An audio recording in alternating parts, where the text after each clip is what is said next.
ഹരി ഓം. ഭഗവത്ഗീതയിലൂടെ ജീവിത വിജയം.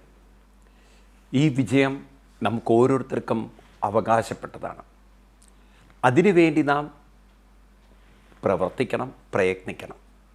എങ്കിൽ മാത്രമേ ഈ വിജയം നമുക്ക് കൈവരിക്കാൻ സാധിക്കുള്ളൂ. ഇത് നമ്മുടെ ആന്തരികമായ, അത് വളരെ ശ്രദ്ധിക്കണം, ആന്തരികമായ ഒരു പരിവർത്തനത്തിൻ്റെ വിജയമാണ്. ഇവിടെ നമുക്ക് നമ്മളെയാണ് ഈ പരിവർത്തനത്തിന് വിധേയമാക്കേണ്ടത്. അപ്പം നമ്മുടെ ജീവിതത്തെ തുടങ്ങേണ്ടത് നമ്മളിൽ നിന്നാണ്. കാരണം ഞാൻ ഇതെടുത്തു പറയാൻ കാരണം, നമ്മളെപ്പോഴും ലൈഫ് എന്ന് പറയുന്നത് മുഴുവൻ എക്സ്പീരിയൻസിനെയാണ്, അനുഭവങ്ങളെയാണ്. എങ്ങനെ പോകുന്നു? നന്നായി പോകുന്നു. അതായത് കാര്യങ്ങളൊക്കെ അനുകൂലമായി നിൽക്കുന്നു. ഒന്നും ശരിയല്ല എന്നേ, അതായത് വിചാരിച്ച പോലെ കാര്യങ്ങൾ നടക്കുന്നില്ല എന്നർത്ഥം. അപ്പം നമ്മുടെ ജീവിതത്തിൽ സംഭവിക്കുന്ന കുറേ സംഭവങ്ങളെ ബേസ് ചെയ്തിട്ടാണ് നമ്മൾ ജീവിതത്തെ അനലൈസ് ചെയ്യുക.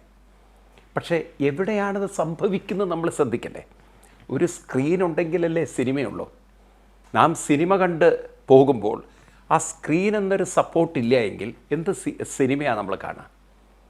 എന്നതുപോലെ ഇപ്പം നിങ്ങളുടെയൊക്കെ മൊബൈൽ ഫോണിൻ്റെ സ്ക്രീനിലല്ലേ എല്ലാം ഡിസ്പ്ലേ തെളിഞ്ഞു വരുന്നത്. പക്ഷേ നമ്മൾ ആ സ്ക്രീനിൻ്റെ വില വയ്ക്കില്ല. കാരണം അത് ടേക്കൺ ഫോർ ഗ്രാൻഡഡ് എന്ന് പറയും ഇംഗ്ലീഷിൽ. കാരണം അത് ഓൾറെഡി ഉണ്ടല്ലോ. ഇതുപോലെ നമ്മളൊക്കെ നമ്മളെ അത്ര ശ്രദ്ധിക്കുന്നില്ല. അനുഭവങ്ങളെയാണ് നമ്മൾ ശ്രദ്ധിക്കുക. അനുഭവങ്ങളൊക്കെ ഈ സിനിമ പോലെ വന്നു പോവുകയാണ്.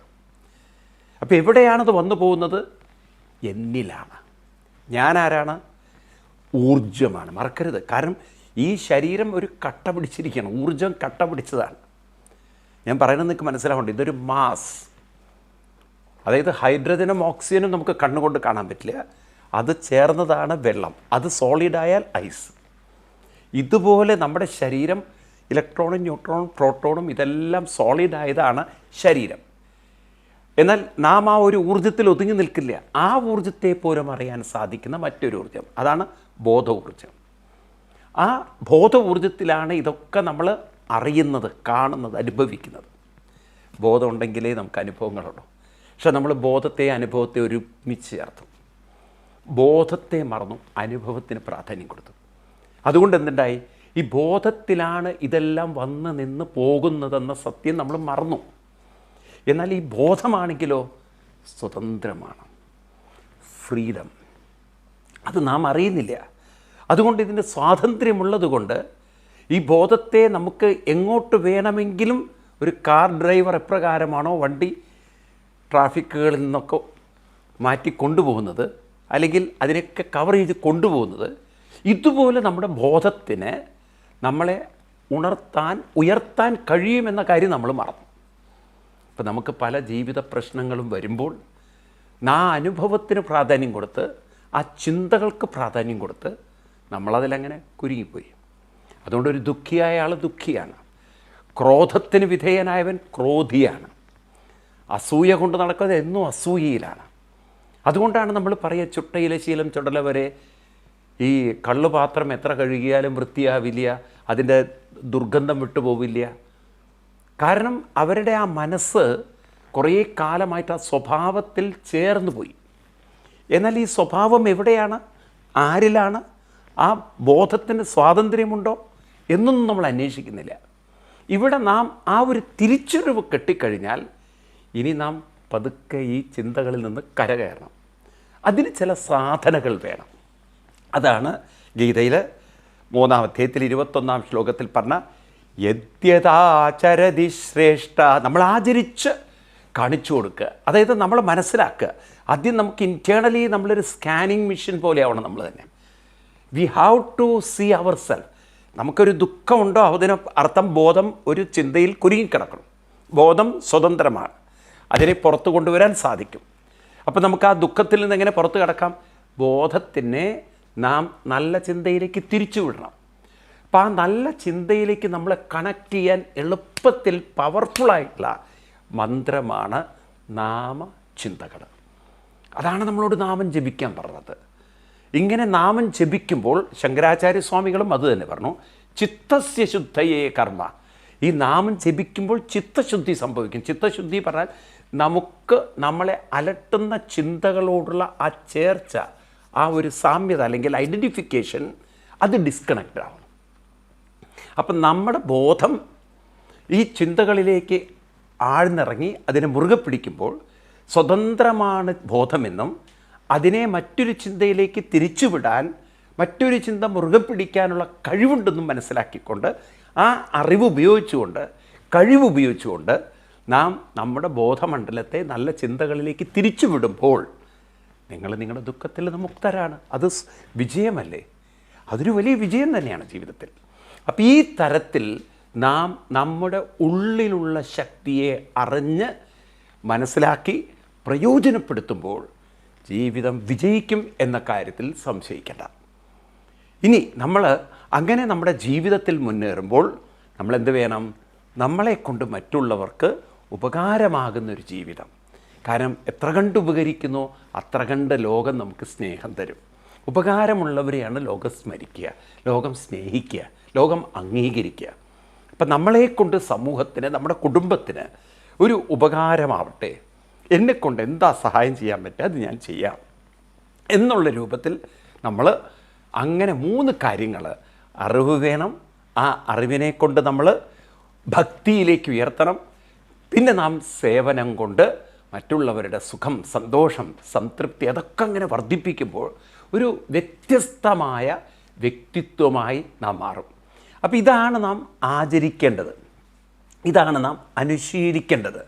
അങ്ങനെ ചെയ്യുമ്പോൾ ഇതരാജന തത് അനുവർത്തതേ, മറ്റുള്ളവരും ഇത് തന്നെ അനുവർത്തിക്കും. കാരണം നിങ്ങൾക്ക് മനസ്സിലാവും എന്താണ് നിങ്ങളുടെ ശക്തി, എവിടെയാണ് ശക്തി, അതെങ്ങനെയാണ് പ്രയോജനപ്പെടുത്തേണ്ടത്, അതെങ്ങനെ നിങ്ങൾക്ക് നിങ്ങളുടെ ജീവിതത്തിൽ ധന്യത ഉണ്ടാക്കുന്നു എന്നൊക്കെ നിങ്ങൾക്ക് മനസ്സിലാവും. ഇതിനെ നിങ്ങൾക്ക് മറ്റുള്ളവർക്ക് പകർന്നു കൊടുക്കാൻ സാധിക്കും. അങ്ങനെ ഭഗവാൻ കൃഷ്ണൻ പറയുന്നു, ഈ തരത്തിൽ ഒരാൾ ജീവിക്കുകയാണെങ്കിൽ അവർക്ക് ക്രമേണ അവരുടെ ജീവിതം എങ്ങനെയാവും? സ്വന്തം ജീവിതം കൊണ്ട് ഭഗവാൻ അത് നമുക്ക് മനസ്സിലാക്കി തരുന്നു. 22-ാം ശ്ലോകം.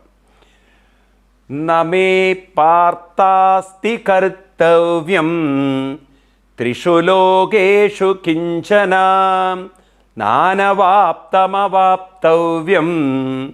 വർത്തയേവ ച കർമ്മണി. ഇതൊരു ഗംഭീരമായ ശ്ലോകമാണ്. എല്ലാം ഗംഭീരം തന്നെയാണ്.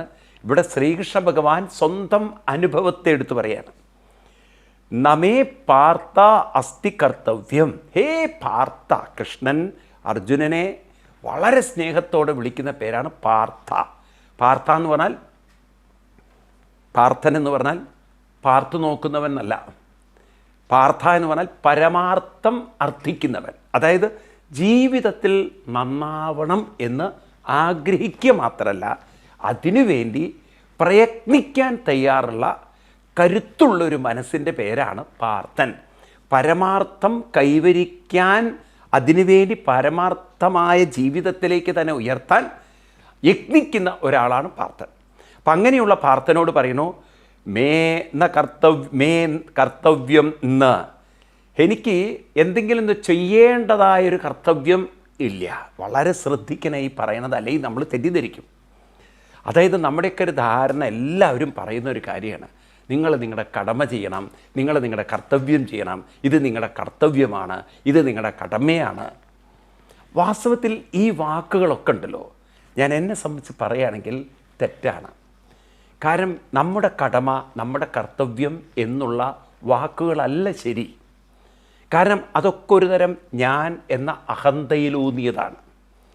മനുഷ്യൻ എൻ്റെ കർത്തവ്യമാണ്, നിൻ്റെ ജോലിയാണ് എന്നൊക്കെ ഉണ്ടല്ലോ, അതൊരു മനുഷ്യൻ്റെ ഈഗോ അതാണ്. അപ്പോൾ പിന്നെ ഇതൊന്നും പറയണ്ട, ഇതൊന്നും പറഞ്ഞില്ലേ പിന്നെ ഇവിടെ ആരും പണിയെടുക്കില്ലല്ലോ. അതാണ് ആ ആറ്റിറ്റ്യൂഡിൻ്റെ വ്യത്യാസമാണ്. ഇതെൻ്റെ കർത്തവ്യം എന്നതിനേക്കാൾ ഉപരി ഇതെൻ്റെ ഒരു ഉപാസനയാണ്, ഇതെൻ്റെ ഒരു ഉപാസന. ഈ ഉപാസന എന്നുള്ള വാക്ക് വളരെ ഒരു ഉന്നത വാക്കാണത്. ഉപാസന എന്ന് പറഞ്ഞാൽ ഞാൻ ഇത് ചെയ്യുന്നത് എന്തിനു വേണ്ടിയിട്ടാണ്? എനിക്ക് എൻ്റെ ജീവിതം ആസ്വദിക്കണം, ഇതിലൂടെ സമൂഹത്തിന് ഹിതമുണ്ടാവണം, മറ്റുള്ളവർക്ക് പ്രയോജനമുണ്ടാവണം. അപ്പോൾ അതൊരു കർത്തവ്യം എന്നുള്ള നിലയ്ക്കല്ല, അതെൻ്റെ ഈഗോ അല്ല, അതെനിക്കും മറ്റുള്ളവർക്കും ഹിതം ചെയ്യുന്നത് കൊണ്ട്, എന്നെയും മറ്റുള്ളവരെയും അത് ഉയർത്താൻ സഹായിക്കുന്നത് കൊണ്ട് എനിക്കതൊരു സാധനയാണ്. അപ്പം അതുകൊണ്ടാണ് ഇതിനെ സേവ എന്ന് വിളിക്കുകയാണ് ഏറ്റവും നല്ലത്. ഞാനും ആ ഒരു വാക്കുണ്ടല്ലോ, ഞാൻ പറയണത് നിങ്ങൾക്ക് മനസ്സിലായിട്ടില്ല എന്ന് എനിക്ക് പൂർണ്ണ ബോധ്യമാണ്. കാരണം നമ്മൾ കടമയാണ്, ഭാര്യയുടെ കടമയാണ്, ഭർത്താവിൻ്റെ കടമയാണ്, ഭർത്താവിൻ്റെ മക്കളുടെ കടമയാണ്, ഉദ്യോഗസ്ഥൻ്റെ കടമയാണ്. ഈ കടമ എന്നുള്ളൊരു വാക്ക് പൊതുവെ ഗീത ഇൻ്റർപ്രറ്റ് ചെയ്യുന്നത് പോലും അങ്ങനെയാണ്. പലരും തെറ്റിദ്ധരിച്ചിരിക്കുന്നത് ഗീത പറയുന്നത് കൃഷ്ണൻ അർജുനോട് കടമ ചെയ്യാൻ പറഞ്ഞു. നോ, കടമയല്ല ഇവിടെ പറയുന്നത്. പിന്നെ കൃഷ്ണൻ ഇത്ര ഡീറ്റെയിൽ ആയിട്ട് പറയേണ്ട. അർജുനോട് പറഞ്ഞാൽ നീ നിന്റെ കടമ ചെയ്താൽ മതി. Arjuna, as a Kshatriya you have to do your work, you have an option എന്ന് പറയാമായിരുന്നു. അതല്ല കൃഷ്ണൻ പറഞ്ഞു കൊടുക്കുന്നത്. പിന്നെ ഈ കടമ എന്ന് പറയുന്നത്, കർത്തവ്യം എന്ന് പറയുന്നത് സാധനയാക്കിയാൽ, ഉപാസനയാക്കിയാൽ തനിക്കും മറ്റുള്ളവർക്കും അതുകൊണ്ട് പ്രയോജനമുണ്ട്. തന്നെയും മറ്റുള്ളവരെയും സംതൃപ്തിയിലേക്ക് ഉയർത്താനാണ് ഞാനിത് ചെയ്യുന്നത്. അതായത് ചെയ്യുന്നത് എനിക്കും ഒരു സംതൃപ്തി ഉണ്ടാവണം, മറ്റുള്ളവർക്ക് പ്രയോജനമുണ്ടാവണം. അങ്ങനെയൊന്ന് ചിന്തിച്ച് നോക്കുക. അപ്പോൾ അതിനെ കടമ എന്നാണോ പറയുക? എനിക്ക് സംതൃപ്തി ഉണ്ടാവുക, മറ്റുള്ളവർക്ക് അതിലൂടെ അതിൽ ഉയർച്ചയുണ്ടാവുക, അല്ലെങ്കിൽ അവർക്കും ഒരു സുഖമുണ്ടാവുക. അപ്പോൾ ഇതൊരു അർപ്പണമാണ്, എൻ്റെ ഒരു സമർപ്പണമാണ്, എൻ്റെ ഒരു ഉപാസനയാണ്. അതുകൊണ്ടാണ് ആ വാക്ക് അങ്ങനെ തന്നെ ഉപയോഗിക്കുന്നത്. ഇതൊരു ഉപാസനയാണ്. അപ്പോൾ എൻ്റെ ജീവിതം ഒരു ഉപാസനയാണ്. അപ്പോൾ അല്ലെങ്കിൽ എന്താ സംഭവിക്കുക മനസ്സിലാക്കി തരാം നിങ്ങൾക്ക്. അപ്പോൾ നിങ്ങൾക്കിത് ഇപ്പോൾ ഒരു ഭാര്യ വീട്ടിലെത്തി, ഭർത്താവിന് ഞാൻ എൻ്റെ കടമ ചെയ്യുന്നു, അതിലൊരു ഇൻവോൾവ്മെൻ്റ് ഇല്ല. അത് വെറും ഒരു സൂപ്പർഫിഷ്യൽ ജോബാണ്. പുറമേ നിന്ന് നോക്കുമ്പോൾ എന്താണ്, ഭാര്യ ഭക്ഷണം ഉണ്ടാക്കുന്നുണ്ട്, ഭർത്താവിന് കൊടുക്കുന്നുണ്ട്, ടേബിളിൽ വെക്കുന്നുണ്ട്, മക്കളെ പഠിപ്പിക്കുന്നു, അതൊക്കെ ഒരു കടമയാണ്.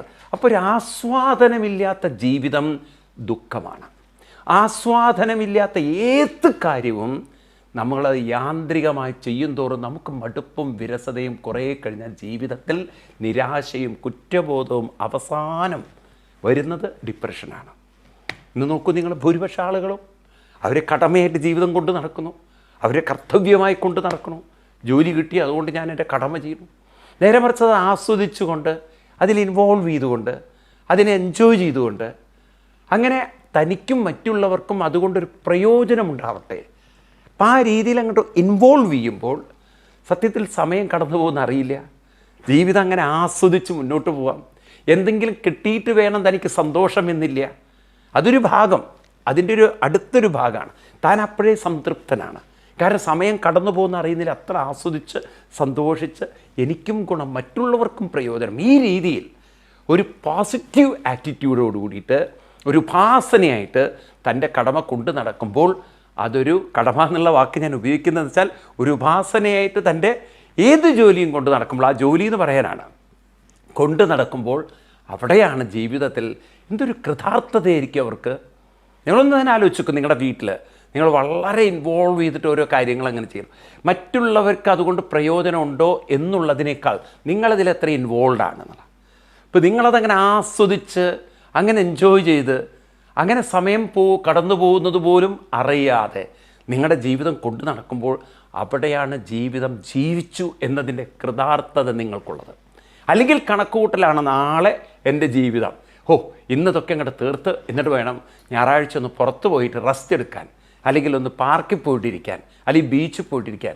ഈ വെക്കേഷൻ ബേസ്ഡ് ജീവിതം ആസ്വദിച്ചവരൊക്കെയാണ് ഇന്ന് ദുരിതം അനുഭവിച്ചത്. കാരണം എന്താ വെച്ചാൽ അവർ വർക്ക് എൻജോയ് ചെയ്തില്ല, അവർക്ക് വെക്കേഷനാണ് എൻജോയ് ചെയ്യുന്നത്. ജോലി തന്നെ ഒരു വെക്കേഷനാക്കി കഴിഞ്ഞാൽ, അത് തന്നെ ഒരു എൻജോയ്മെൻ്റ് ആക്കി കഴിഞ്ഞാൽ, അതിൽ തന്നെ രസിക്കാൻ ശ്രമിച്ചു കഴിഞ്ഞാൽ എവിടെ പോയാലും നിങ്ങൾക്ക് എൻജോയ്മെൻ്റാണ്. നിങ്ങൾ വർക്ക് ഫ്രം ഹോം ആയാലും, വർക്ക് അറ്റ് ഹോം ആയാലും, വർക്ക് ഔട്ട് ഓഫ് ഹോം ആയാലും, നിങ്ങൾ ഔട്ട് ഓഫ് ഹോം ആയാലും, നിങ്ങൾ വെക്കേഷൻ ആയാലും, നിങ്ങൾ എന്താ പറയുക വീക്കെൻഡ് ഒക്കെ ഒരുപോലെയാണ് നിങ്ങൾക്ക്. അപ്പം നമ്മളെ സംബന്ധിച്ച് ഈ ഒരു കൾച്ചർ ഡെവലപ്പ് ചെയ്യണം. ജീവിതം എന്ന് പറയുന്നത് കടമയും അത് കഴിഞ്ഞിട്ട് ഒഴിവുകാലവും ഉള്ളതല്ല. ജീവിതം എന്ന് പറയുന്നത് ഒരു ഉപാസനയാണ്. എൻ്റെ ഒരു ഉപാസന എന്നുള്ള വാക്കിൻ്റെ അർത്ഥം അതിലത്രയും നിമഗ്നനായി ഇൻവോൾവ് ചെയ്തുകൊണ്ട് എനിക്കും ഗുണം, മറ്റുള്ളവർക്കും ഗുണം. ഇപ്പം താനും മറ്റുള്ളവരും അതിൻ്റെ ഉപഭോക്താവായി മാറുകയാണ്. താൻ തന്നെയാണ് ചെയ്യുന്നത്, താൻ തന്നെയാണ് ഉപഭോക്താവ്. ഈ തരത്തിൽ ഒരു കൾച്ചർ നമുക്ക് ഡെവലപ്പ് ചെയ്യാൻ സാധിച്ചാൽ ആരൊന്നും ചെയ്യല, എന്നാൽ അവരിലൂടെ എല്ലാം നിറവേറുകയാണ്. കാരണം അവരുടെ ഇൻവോൾവ്മെൻ്റ് അതാണ്. ഈ തരത്തിൽ നമുക്കൊരു മാനസികമായ വികാസം കാണാം. കൃഷ്ണനിൽ നിന്ന് ഏറെ പഠിക്കാനുണ്ട്. ഭഗവാൻ കൃഷ്ണൻ്റെ ജീവിതം അങ്ങനെയായിരുന്നു. അപ്പോൾ ഭഗവാൻ കൃഷ്ണൻ അത് ജീവിച്ച് നമുക്ക് കാണിച്ചു തന്നിട്ടുണ്ട്. ഇതൊക്കെ മനുഷ്യർക്ക് സാധിക്കുന്നുള്ളത്. അപ്പം അതുകൊണ്ട് നമ്മുടെ ജീവിതത്തിൽ നാം ഒരിക്കലും എന്താ പറയുക, എൻ്റെ കുറേ ഉത്തരവാദിത്വങ്ങൾ നിറവേറ്റി ഞാൻ ഇതൊക്കെ കഴിഞ്ഞ് നാളെ എല്ലാം വിട്ടിട്ട് കാശിയിലോ അല്ലെങ്കിൽ ഹിമാലയത്തിലൊക്കെ പോയി ഞാൻ രക്ഷപ്പെടുന്നൊന്നും വിചാരിക്കരുത്. ഇപ്പോഴേ നമ്മളെ മനസ്സിനെ രക്ഷപ്പെടുത്തണം. അപ്പം മനസ്സ് രക്ഷപ്പെടുക എന്ന് പറഞ്ഞാൽ മനസ്സിൻ്റെ 3 ശത്രുക്കൾ നമ്മളെപ്പോഴും ഓർത്തോണം. ഒന്നാമത്തത് ആലസ്യമാണ്, രണ്ടാമത്തത് അസൂയയാണ്, മൂന്നാമത്തെ അവിവേകമാണ്. ഈ 3 സാധനങ്ങൾ ഞാൻ കഴിഞ്ഞ ക്ലാസ്സിൽ പറഞ്ഞ ഒന്നുകൂടി ആവർത്തിക്കുകയാണ്. ഈ എന്താ പറയുക, ആലസ്യം എന്ന് പറയുന്നത് നമ്മളെ രാവിലത്തെ സമയങ്ങളൊക്കെ നശിപ്പിച്ചു തരും. അസൂയ എന്ന് പറയുന്നത് മറ്റുള്ളവരൊക്കെ പുരോഗതി പ്രാപിക്കുമ്പോൾ എനിക്ക് ആരും ഇല്ല, എന്നെ ആരും നോക്കുന്നില്ല, എന്നെ ആരും ശ്രദ്ധിക്കുന്നില്ല, എൻ്റെ ജീവിതത്തിൽ ഞാനിങ്ങനെ എന്നും ഈ ഭാരമേറ്റ് നടക്കുന്നു. അപ്പം താനൊരു അവഗണിക്കപ്പെട്ട ആളാണെന്ന് തന്നെ താഴ്ത്തിക്കെട്ടുക, മറ്റുള്ളവർക്ക് കിട്ടുന്നതൊന്നും എനിക്ക് കിട്ടുന്നില്ല എന്നുള്ളൊരു അസൂയ. 3, എപ്പോഴും അവിവേകം ചിന്തിക്കുക. നല്ലത് ചിന്തിക്കാതെ എപ്പോഴും കുറ്റവും കുറവും പോരായ്മകളും ദോഷങ്ങളും പറഞ്ഞ് ജീവിക്കുക. ഇതൊക്കെ നമ്മുടെ ശത്രുവാണ്. അപ്പം അതുകൊണ്ട് ഈ ശത്രുക്കളെ മനസ്സിൽ നിന്ന് മാറ്റണം. അപ്പം അതിനെന്താ വഴി? അതിനാണ് നാം ജീവിതം രാവിലെ നേരത്തെ ആരംഭിക്കുന്നത്. നമ്മൾ എന്ത് ചെയ്യുമ്പോഴും അതിൽ മനസ്സ് മുഴുകി ചെയ്യാൻ ശരിക്കും. അതിനാണ് ഞാൻ നിങ്ങളോട് പറഞ്ഞത്, നാമം ജപിക്കുമ്പോൾ മനസ്സ് മുഴുകണമെന്ന്. കാരണം അത് ശീലിപ്പിക്കണം മനസ്സിന്. അപ്പം മനസ്സിനൊരു ശീലം ഉണ്ടാക്കിക്കഴിഞ്ഞാൽ പിന്നെ അത് എളുപ്പമാണ്. അങ്ങനെ മനസ്സ് നാമത്തിൽ മുഴുകി ശീലിച്ചാൽ അത് നമ്മുടെ ജോലിയിലും മുഴുകാൻ തുടങ്ങും. അങ്ങനെ ജോലിയിൽ മുഴുകാൻ തുടങ്ങിക്കഴിഞ്ഞാൽ നാം ആ ഒരു ജോലി ആസ്വദിച്ച് സമയം കടന്നു പോകുന്നത് പോലും അറിയാതെ ജീവിതം മുന്നോട്ട് പോകുമ്പോൾ ഭഗവാൻ പറയണു, അർജുന നമേ പാർത്ഥാസ്തി കർത്തവ്യം, എനിക്ക് പ്രത്യേകിച്ച് ചെയ്യേണ്ടതായിട്ടൊന്നുമില്ല എന്ന് പറഞ്ഞാൽ ഞാനൊരു കർത്തവ്യം എന്ന നിലയ്ക്കല്ല, ഒരു കടമ എന്നുള്ള നിലയ്ക്കല്ല, എൻ്റെ റെസ്പോൺസിബിലിറ്റി എന്നുള്ള നിലയ്ക്കല്ല, ഞാനിതൊരു ഉപാസന എന്നുള്ള നിലയ്ക്കാണ് എല്ലാ കാര്യങ്ങളും ചെയ്യുന്നത്. കൃഷ്ണനെല്ലാം ആസ്വദിച്ച് ചെയ്യുകയാണ്, നമ്മളെല്ലാം ഒരു കടമയായിട്ട് ചെയ്യുകയാണ്. കടമയും വാസനയും തമ്മിൽ വ്യത്യാസമുണ്ട്. കടമയിൽ എപ്പോഴും ഞാൻ ചെയ്യുന്നു, ഞാനൊരു മസിൽ പിടിക്കുകയാണ് അതിനോട്, എനിക്കിഷ്ടമല്ലെങ്കിലും ഞാനത് ചെയ്യുന്നു, അല്ലെങ്കിൽ ഞാൻ എൻ്റെ ജോലി ചെയ്ത് തീർക്കുകയാണ്. ജോലി ഒരു ഭാരമായി കൊണ്ട് നടക്കുന്നു, കുടുംബം ഒരു ഭാരമായി കൊണ്ട് നടക്കുന്നു. അപ്പോൾ ഇതൊക്കെ നമുക്ക് ഭാരമായതിന് കാരണം നാം ആസ്വദിക്കാൻ പറ്റുന്ന ഒരു മനസ്സിനെ ഡെവലപ്പ് ചെയ്തില്ല. അപ്പോൾ മനസ്സ് ഡെവലപ്പ് ചെയ്യണമെങ്കിൽ അതിന് സാധന കൂടിയേ പറ്റുള്ളൂ. അങ്ങനെ നമുക്ക് നിരന്തരമായ സാധന കൊണ്ട് കൃഷ്ണൻ പറയുന്നു, ത്രിഷു ലോകേഷു കിഞ്ചന, ത്രിഷു ലോകേഷു, 3 ലോകത്തിലും എനിക്ക് പ്രത്യേകിച്ച് ചെയ്യേണ്ടതായിട്ടൊന്നുമില്ല. ഇത് ഞാനൊരു കടമ ചെയ്യാൻ വന്നതല്ല. നമ്മൾ അങ്ങനെ കരുതുക. ഭഗവാനോട് നമ്മൾ പ്രാർത്ഥിച്ചു കഴിഞ്ഞാൽ ഭഗവാൻ നമുക്ക് വേണ്ടതൊക്കെ ചെയ്തു തരുന്നൊക്കെയുള്ള ധാരണ ഉണ്ട് നമുക്ക്. വാസ്തവത്തിൽ അങ്ങനെ ഒരു കടമ ചെയ്യാൻ വന്ന ആളല്ല ഭഗവാൻ. ചോദിക്കുന്നവർക്ക് എടുത്തു കൊടുക്കാനുള്ളൊരു സപ്ലൈ ഓഫീസർ അല്ല. പിന്നെ എന്താണ്, നിങ്ങൾ അതിനുള്ള യോഗ്യത നേടുമ്പോൾ നിങ്ങൾക്ക് കിട്ടുന്നു. അപ്പം നിങ്ങൾക്ക് എപ്പോഴാണ് യോഗ്യത വരുന്നത്? ആ മനസ്സ് വളരെയധികം ഭക്തി നിർഭരമാകുമ്പോൾ നിങ്ങളുടെ സങ്കല്പങ്ങൾക്ക് ശക്തി വരുന്നു. മനസ്സ് നിരന്തര ജപം കൊണ്ട് പരിശീലിപ്പിക്കുമ്പോൾ ആ മനസ്സിൻ്റെ സങ്കല്പശക്തി വർദ്ധിക്കും. അല്ലാത്തവർക്കും സങ്കല്പമുണ്ടാവും. കാരണം അല്ലാത്തവരുടെയും മനസ്സ് നിരന്തരമായ ഒരു കർക്കശമായ സ്വഭാവം കൊണ്ട് അവർക്കും മനസ്സിനെ അങ്ങനെ ഒരു ശക്തമാക്കാൻ പറ്റും. അപ്പോൾ അതാണ് ഈ തീവ്രവാദികളുടെ ഇടയിലൊക്കെ അവർ നിരന്തരം നെഗറ്റീവ് ചിന്തിച്ച് അവർ ഒരു മനസ്സ് നെഗറ്റീവാക്കി കഴിഞ്ഞാൽ പിന്നെ അവർക്ക് ഡിസ്ട്രക്റ്റീവായ ഡിസിഷൻ എടുക്കാൻ ഒരു പ്രയാസം ഉണ്ടാവില്ല. ഈ തരത്തിൽ മനസ്സ് എന്ന് പറയുന്നത് നെഗറ്റീവുമാക്കാം, പോസിറ്റീവുമാക്കാം. എന്നാൽ പോസിറ്റീവ് ആക്കുന്ന ആളുകൾക്ക് എപ്പോഴും ഒരു സംശയമാണ്, നടക്കുമോ, കിട്ടില്ലേ, നേരെയാവോ. ആ ഒരു സംശയം വരുന്നതിന് കാരണം എന്താണെന്ന് വെച്ചാൽ നമ്മുടെ ഇൻവോൾവ്മെൻറ്റ് പൂർണ്ണമല്ല. അപ്പം അങ്ങനെ ആരാണോ മനസ്സിനെ അർപ്പിച്ചുകൊണ്ട് നിരന്തരമായ സാധനകളും അവനവൻ്റെ ജോലിയും ഭംഗിയിട്ട് ചെയ്യുന്നത്, അവർക്ക് 3 ലോകത്തിൽ നിന്നും കിട്ടേണ്ടതായിട്ടൊന്നുമില്ല. കാരണം അവരെ സംബന്ധിച്ച് ഇപ്പോഴേ സന്തുഷ്ടരാണ്, സംതൃപ്തരാണ്, ആസ്വാദകന്മാരാണ്. ജീവിതത്തെ അവർ ആസ്വദിക്കുകയാണ്. അതുകൊണ്ട് അർജുനനോട് പറയുന്നു, വർത്തയേവച കർമ്മണി, എനിക്കൊന്നും ചെയ്യാനില്ലെങ്കിലും ഞാൻ ഓരോ കർമ്മങ്ങളിൽ വർത്തിച്ചു കൊണ്ടിരിക്കുന്നു, പ്രവർത്തിച്ചു കൊണ്ടിരിക്കുന്നു. ഓരോ അവസരങ്ങൾക്കും അനുസരിച്ച് അവസരോചിതമായി അവസരത്തിനൊത്ത് ഞാൻ എൻ്റെ ഇഷ്ടപ്രകാരം ഞാനിങ്ങനെ വേണ്ട സേവനത്തിൽ മുഴുകുന്നു. ഇപ്പം ഭഗവാൻ കൃഷ്ണൻ അങ്ങനെയാണ്. ഒരു അവസരം നോക്കി നിൽക്കുക, എനിക്കിവിടെ എന്താ ചെയ്യാനുള്ളത്, എനിക്കെന്തെങ്കിലും സഹായിക്കാനുണ്ടോ. സത്യത്തിൽ കൃഷ്ണഭക്തന്മാരൊക്കെ പഠിക്കുന്നതാണ്. എന്നെക്കൊണ്ട് എന്തെങ്കിലും ഒരു സഹായം ഇവിടെ ചെയ്യാനുണ്ടോ, എന്നെക്കൊണ്ട് എന്തെങ്കിലും ഒരു ഉപകാരം ഇവിടെ ചെയ്യാനുണ്ടോ, എന്നെക്കൊണ്ട് എന്തെങ്കിലും ഒരു സർവീസ്. ഈ ഒരു ആറ്റിറ്റ്യൂഡ് മനുഷ്യനെല്ലാവരും എടുത്തിരുന്നെങ്കിൽ ഈ ലോകം എത്ര സുന്ദരമായിരിക്കും. എന്നെക്കൊണ്ട് എന്താ ചെയ്യാൻ പറ്റുക. നോക്കൂ, നിങ്ങൾ വീടുകളിൽ തന്നെ അങ്ങനെ ഒരു മത്സര ബുദ്ധി ഉണ്ടെങ്കിൽ ആ വീട് എത്ര നന്നായിരിക്കും. ഇതിപ്പോൾ മറ്റുള്ളവർ ചെയ്യട്ടെ, ഞാനൊരു ഭാഗത്തിരിക്കും, മറ്റുള്ളവർ ചെയ്യട്ടെ എന്നുള്ള ആ ഒരു നെഗറ്റീവ് ആറ്റിറ്റ്യൂഡാണ് നമ്മുടെ സമൂഹത്തിൽ കൂടുതലുള്ളത്. നേരെ മറിച്ച് ഈ ഒരു ആറ്റിറ്റ്യൂഡിൽ സമൂഹത്തെ വളർത്തണം, ഒരു സർവീസ് ആറ്റിറ്റ്യൂഡിൽ. ഞാൻ ഈ കാര്യത്തിൽ ഏറെ റെസ്പെക്റ്റ് ചെയ്യുന്ന അമേരിക്ക പോലുള്ള രാജ്യങ്ങളാണ്. കാരണം അവിടുത്തെ കുട്ടികൾക്ക് ഈ തരം സർവീസ് ആറ്റിറ്റ്യൂഡ് ഉണ്ടാക്കാൻ വേണ്ടി ആഴ്ചയിലൊരിക്കൽ അവർ ഓൾഡ് ഏജ് ഹോമുകളിൽ പോകണം. അവിടെ പോയി ആ കുട്ടികൾ നോക്കണം, എനിക്കിവിടെ എന്താ ചെയ്യാൻ പറ്റുക, എനിക്കെന്ത് ചെയ്യാൻ പറ്റുക. അവർക്ക് കുട്ടികൾക്കപ്പോൾ അവിടെ എന്താ ചെയ്യാൻ പറ്റുക. ബേസിക്കലി എന്താ പറയുക, അധ്യാപകർ ഉദ്ദേശിക്കുന്നത് കുട്ടികൾക്ക് പ്രായമുള്ളവരുമായിട്ടൊരു ഇൻട്രാക്ഷൻ. കാരണം നമ്മുടെ രാജ്യം പോലെയല്ല അമേരിക്ക പോലുള്ള രാജ്യം. നമ്മുടെ രാജ്യത്തിൽ മുത്തശ്ശിമാരെ കണ്ടു വളരുകയാണ്. അവിടെ മുത്തശ്ശന്മാരും ഒട്ടുമുക്കാലും ഓൾഡ് ഏജ് ഹോമിലാണ്. അപ്പോൾ അവിടെ പോയി അവരോടിങ്ങനെ ഇൻട്രാക്ട് ചെയ്യുക. അപ്പോൾ ആ മുത്തശ്ശിമാരുടെയൊക്കെ ജീവിതത്തിലൊരു സന്തോഷം, ഈ കുട്ടികൾക്കും പ്രായമുള്ളവരെ കാണുമ്പോൾ ഉണ്ടാകുന്നൊരു സന്തോഷം. അത് ഇത്രയും അപ്പൂപ്പന്മാരെയും അമ്മൂമ്മമാരെയൊക്കെ അവർ ഒന്നിച്ച് കാണുകയാണ്. അപ്പം അങ്ങനെ കുട്ടികളെ അവർ കൊണ്ടുപോകും, ആ കുട്ടികളെ കൊണ്ട് ഇൻട്രാക്ട് ചെയ്യിക്കും. അപ്പോൾ അതിൽ നിന്ന് എന്താണ് ആ കുട്ടിയുടെ ജീവിതത്തിൽ ഉണ്ടാകുന്നത് ചോദിച്ചു കഴിഞ്ഞാൽ, കുട്ടിക്ക് ചെറുപ്പത്തിലേ മനസ്സിലാവും, എൻ്റെ ജീവിതത്തിൽ ഞാനും ഇതുപോലെയൊക്കെ വാർദ്ധക്യത്തിലേക്ക് വരും, എല്ലാവരും വാർദ്ധക്യത്തിലേക്ക് പോകും, എൻ്റെ അച്ഛനും അമ്മയും നാളെ ഇതുപോലെ വൃദ്ധരാവും, അവരും ഇതുപോലെ ഓൾഡ് ഏജ് ഹോമിലാവും, ഞാനും ഓൾഡ് ഏജ് ഹോമിലാവും. അപ്പം ഞാൻ നല്ല രീതിയിൽ ഇടപഴകിയാൽ നാളെ എന്നെയും നോക്കാൻ ആളുകളുണ്ടാവും. അപ്പം ഞാൻ എന്ന് പറയുന്നത് ഒരു സ്വതന്ത്രനല്ല, ഒരു കമ്മ്യൂണിറ്റിയുടെ ഭാഗമാണ്. ആ കമ്മ്യൂണിറ്റിയിൽ എനിക്ക് എൻ്റെ കാര്യങ്ങൾ ചെയ്തങ്ങോട്ട് തീർത്തു പോകാൻ പറ്റില്ല. പ്രായമായാൽ എന്നെയും കൊണ്ടുപോയിടുക ഇതുപോലുള്ള സ്ഥലത്താണ്. അപ്പം ഞാൻ ആളുകളോട് ഇടപഴകണമെങ്കിൽ എനിക്ക് അറിയണം എങ്ങനെ ഇടപഴകണമെന്ന്. അപ്പോൾ ആ കുട്ടികൾ ഭംഗിയായിട്ട് ഇടപഴകാൻ തുടങ്ങും. അത് അവരിൽ വളരെ ഒരു മാറ്റം ഉണ്ടാക്കും. കാരണം കുറേ കുട്ടികളെ അത് വളരെ സ്പർശിക്കും. കാരണം അവർക്ക് മനസ്സിലായി ജീവിതം ഇതാണ്. അൾട്ടിമേറ്റ്ലി ഈ സമ്പാദ്യങ്ങളൊക്കെ സമ്പാദിച്ച് അടിച്ചു പൊളിച്ച് ജീവിച്ച് ഇന്നിതാ ഒരു ഓൾഡ് ഏജ് ഹോമിൽ എത്തിയിരിക്കുകയാണ്.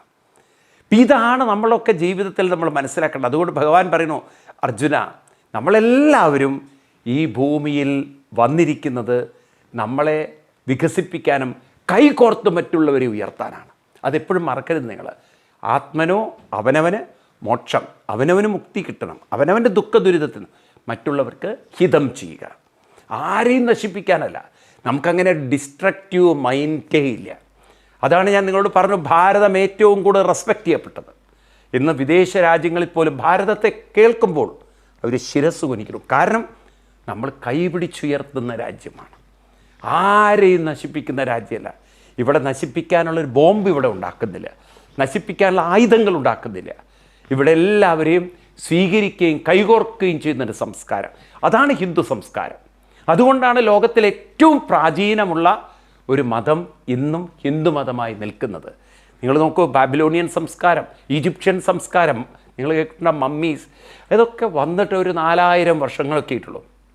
ബാബിലോണിയൻ സംസ്കാരത്തിന് ശേഷം ഈജിപ്ഷ്യൻ സംസ്കാരത്തിനൊരു 3000 വർഷം പഴക്കമുണ്ടാവും. അതിനേക്കാൾ കുറച്ചുകൂടി പഴക്കമുണ്ടായിരിക്കും ബാബിലോണിയൻ സംസ്കാരം. അങ്ങനെ നമ്മൾ ഗ്രീക്ക് സംസ്കാരം ഇതിലേക്കൊക്കെ പോകുമ്പോൾ അവർക്കൊക്കെ ഒരു 4000 വർഷം പഴക്കമുണ്ടാവും.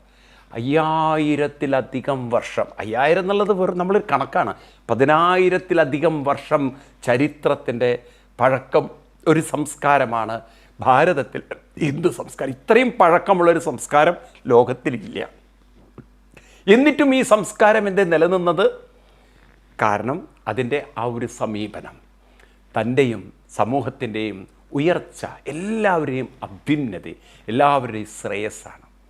ഇത് കാക്ഷിക്കുന്ന ഒരു വിഭാഗമാണ് നാം. അപ്പം അതിന് നാം എന്ത് വേണം? നമ്മുടെ ജീവിതത്തെ കൈപിടിച്ചുയർത്തിയാലേ നമ്മുടെ വീട്ടുകാരെയും കൈപിടിച്ചുയർത്താൻ പറ്റുള്ളൂ. As the mind so the life. ഇതൊരു വളരെ പ്രധാനപ്പെട്ട വിഷയമാണ്. നമ്മൾ പലപ്പോഴും ഇത് മനസ്സിലാക്കാറില്ല. നമ്മൾ പലപ്പോഴും ഇത് മനസ്സിലാക്കിയാൽ പോലും നേടിയെടുക്കാൻ ശ്രമിക്കാറില്ല. എന്താണത്? നമ്മുടെ ഉയർച്ച എങ്ങനെ നേടാം?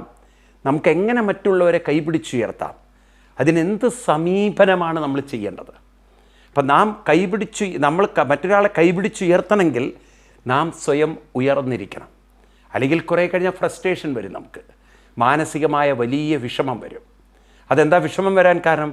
നാം കൈപിടിച്ചുയർത്തിയവരൊക്കെ രക്ഷപ്പെട്ടു പോയിട്ടുണ്ടാകും, നമ്മളൊരു മൂലയിലുമായിട്ടുണ്ടാവും. അപ്പോൾ അതിൻ്റെ കൂടെ നമ്മളും വളരണം. നമ്മൾ വളരാതെ മറ്റുള്ളവരെ കൈപിടിച്ചുയർത്തിയാൽ അതും അപകടമാണ്.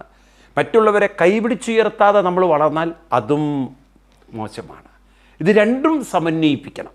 കാരണം സമൂഹവും നമ്മളും എല്ലാം ഒന്നാണ് എന്ന ബോധത്തോടുകൂടി നമുക്ക് ഉയരാൻ സാധിക്കണം. അതിനാണ് ഗീത വഴി പറഞ്ഞിരുന്നത്. നമുക്കത് അടുത്ത ക്ലാസ്സിൽ ഡീറ്റെയിൽ ആയിട്ട് നോക്കാം. അതുവരെ എല്ലാവർക്കും നന്ദി, നമസ്കാരം, പ്രണാമം, ഹരി ഓം.